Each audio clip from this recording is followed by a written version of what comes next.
C'est Ali Astrinatran, bonjour.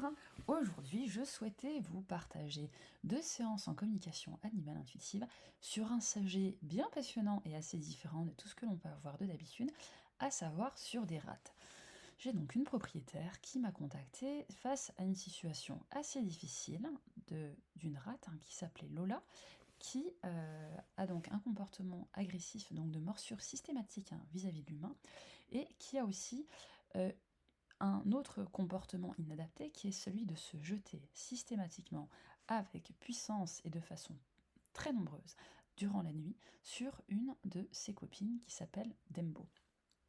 Nous avons donc deux demoiselles et une troisième qui s'appelle Frimousse, sachant que Lola et Dembo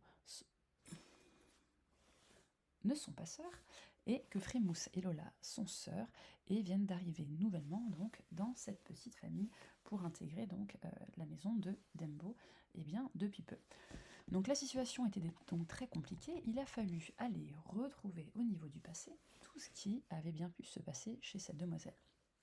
En effet, malheureusement, son histoire révèle un début assez sombre, assez difficile, puisque cette très chère Dembo est née dans une espèce d'élevage, a priori donc assez intense, de rats, où sa maman était résignée. Une maman qui produit à peu près une dizaine de bébés chaque mois, qui était éreintée, fatiguée, qui de ce fait n'a pas pu transmettre, de par sa résignation, ni l'amour, ni un apprentissage à ses rats, et ce qui laisse un prisme très fort et très intense de la part de Lola d'être rejetée, de ne pas être aimée par sa mère. À ceci vient s'ajouter des manutentions, des manipulations de la part des humains sans grande considération, donc déjà dans cette structure. Puis ensuite, ces deux demoiselles vont voyager, vont être transportées en carton chez un particulier qui fait de la vente, a priori, un domicile ou quelque chose comme ça.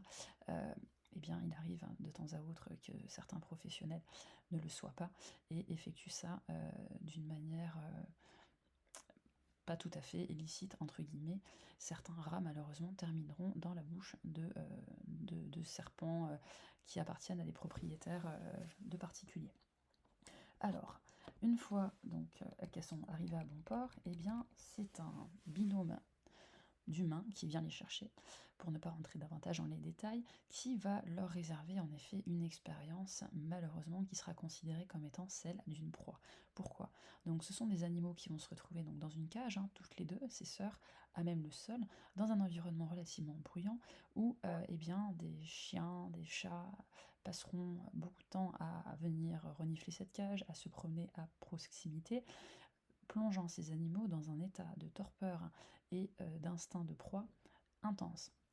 Intense, eh bien, il fallait, pour mieux s'illustrer la situation, imaginons-nous comme étant la taille que nous faisons, ayant la taille que nous faisons, être dans des cages avec des géants carnivores qui passent leur vie à venir renifler notre cage, à rôder autour, à faire du bruit. Donc on imagine bien qu'on ne pourrait pas vraiment dormir, on serait aux aguets en permanence, de peur de se faire manger par ces grandes bêtes. De surcroît, des humains qui finalement n'étaient pas en capacité de s'occuper de ces animaux, qui les manipulaient pas non plus de façon très précautionneuse, ni comme il fallait.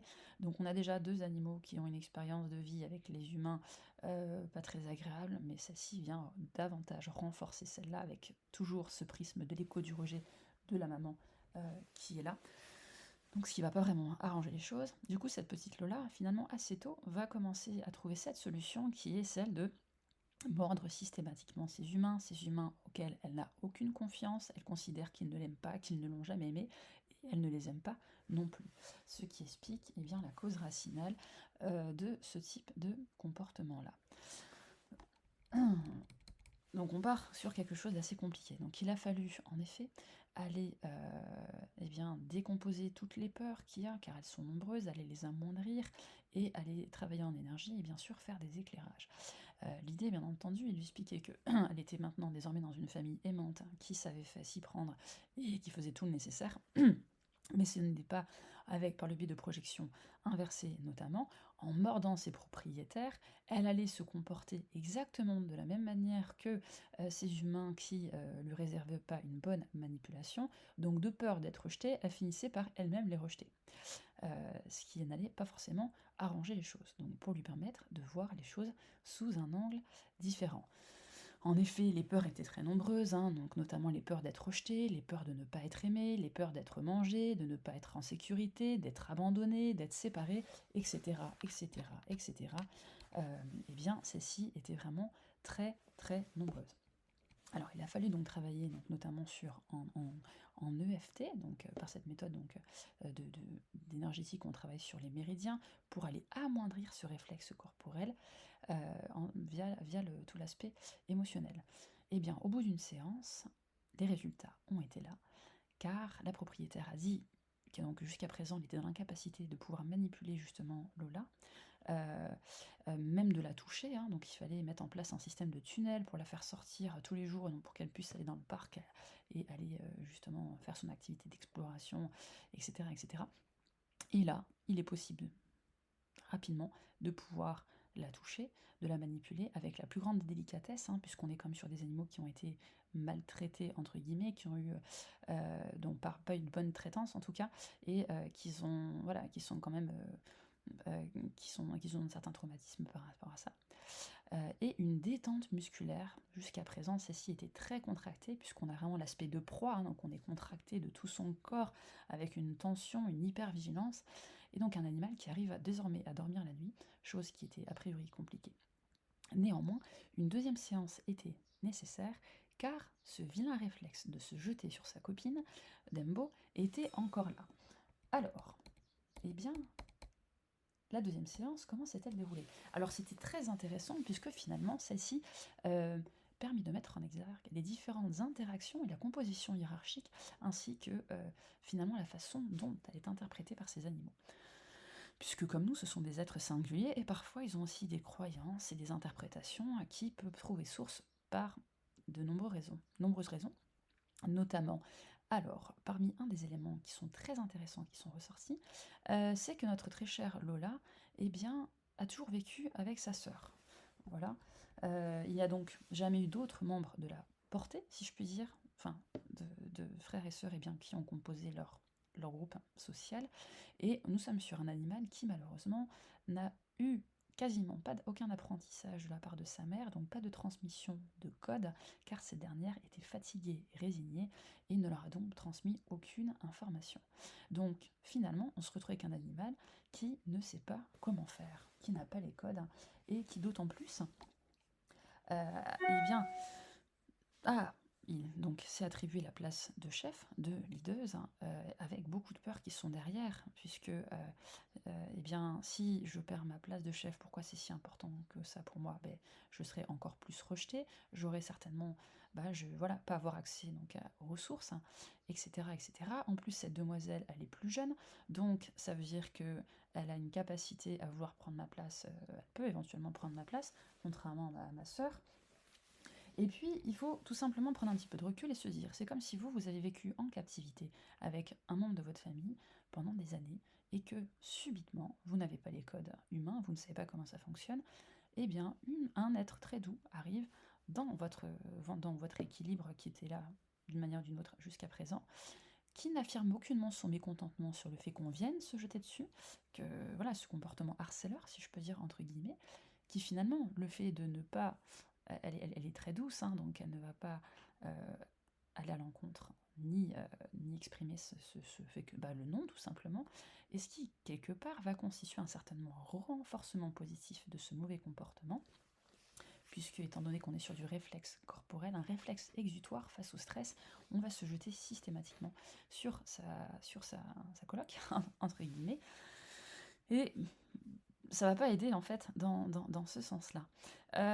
Il faut aussi donc expliquer, bon ok, donc il faut d'une part avoir conscience de ce qu'on fait, donc avoir conscience que c'est pas une bonne posture à adopter, puisque finalement tu la rejettes telle que toi tu as peur d'être rejeté, donc c'est pas vraiment génial. Sur le fait qu'on peut aussi avoir un réflexe exutoire sur autre chose, hein, sur des objets par exemple, plutôt que sur un individu, un congénère, en faisant une projection inversée pour lui faire comprendre que est-ce que ça te plairait que quelqu'un fasse ça sur toi? Ah non, j'aurais très peur, ça me plairait pas. Bon, bah, tu conçois donc bien que ce n'est pas du tout agréable qu'on te le fasse, hein. Et puis, être un chef, qu'est-ce que c'était? Il faut toujours un chef, il faut un leader dans un groupe, hein. C'est très important puisque c'est ainsi que ça fonctionne, mais il n'est pas acceptable finalement que celle-ci fasse place à la violence, hein. Qu'est-ce que c'est qu'un bon leader? Eh bien, c'est quelqu'un qui peut aller guider, qui peut aller transmettre des informations, faire bénéficier de son expérience aussi parce qu'elle est plus âgée que sa copine, mais réserver des mauvais traitements à ses congénères, c'est finalement se comporter de la même façon que les humains se comportaient avec elle. Donc, ce qui n'est tout simplement pas acceptable. On peut être un leader, mais on n'est pas obligé d'employer la violence, bien au contraire. Apprendre à communiquer, ah, mais oui, mais quand on n'a jamais appris à communiquer, à part avec un membre de sa famille, c'est pas forcément évident. Puis expliquer aussi qu'il y a l'effet d'expérience face à de tels changements de vie en si peu de temps, eh bien, il faut aussi du temps pour que chacun trouve sa place, hein, et qu'elle descende aussi émotionnellement, hein. Ça fait beaucoup de changements en si peu de temps. Donc mon travail a donc été fait aussi en EFT, hein, notamment, pour aller amoindrir en fait ce réflexe, puisqu'il y avait un espèce de jeu un petit peu pervers qui se mettait en place, car la sœur de Lola, qui s'appelle Frimousse, voyant sa sœur faire ci, vers ce comportement de se jeter systématiquement sur Dembo, avait tendance aussi à faire la même chose.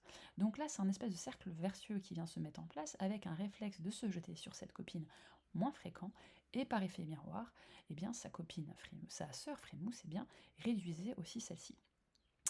Donc, en tout cas, les résultats sont très positifs puisque la fréquence est bien entendu plus basse. Il arrive encore aujourd'hui à Lola de mordre les humains, mais il s'agit uniquement finalement d'une façon encore peut-être grégaire, mais d'exprimer le fait que des manipulations un peu trop vives lui posent problème.